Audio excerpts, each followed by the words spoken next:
This is Parnelli Jones, one of the greatest American race car drivers of all time. Parnelli's lifelong racing career is a one-man history lesson in motor racing.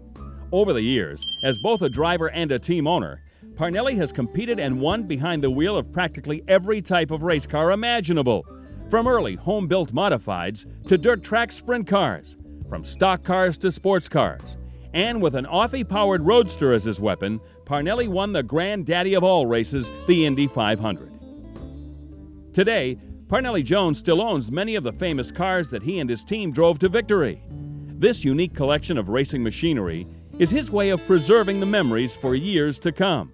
Memories that could have easily ended in a pile of junk.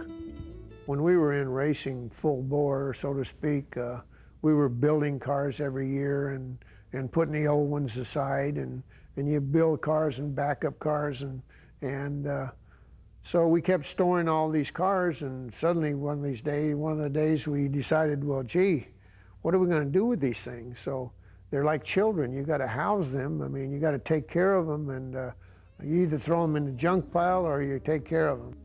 And take care of them they did.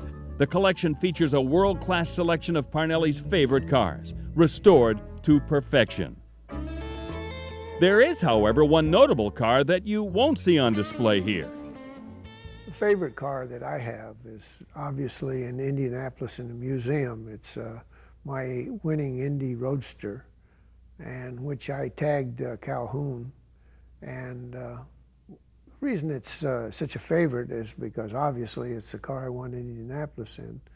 But I also was the first to run 150 miles an hour at Indianapolis in my second year there. I was also Rookie of the Year with that car, and sat on the pole twice. So it obviously stands way above anything else as far as a love for any particular car.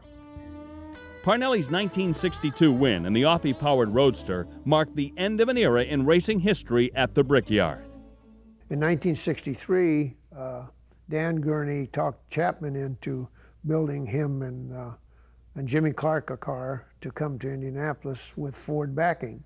So they put together a rocker arm engine and running on gasoline, and with a real small car in relation to our Roadsters, and came to Indianapolis, and that was the year I won the race in a Roadster, but the rear engine car finished second and made a great impression. So, and everybody could see at that time that the Roadster was on the way out, and the new rear engine cars were the thing of the future.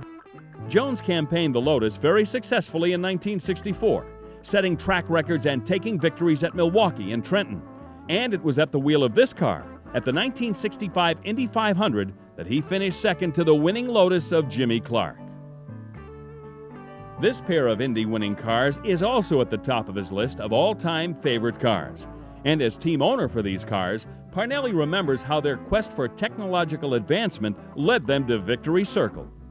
We started getting into thinking about downforce. I mean, getting some wings or something that would force the car down without a great deal of drag.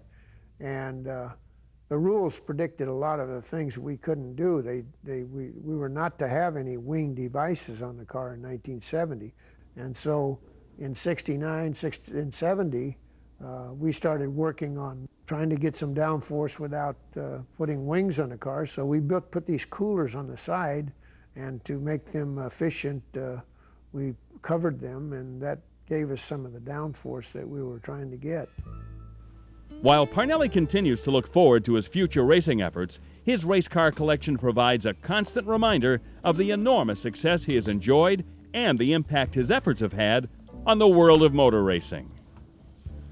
Well, I think they are an example of how I spent my life. Obviously, mostly as a car owner. I mean, these cars represent a great lot of memories, and of course we've had great race drivers in Mario and Al and Joe Leonard and George Snyder and all the drivers that have driven us. Actually, Foyt's driven for us,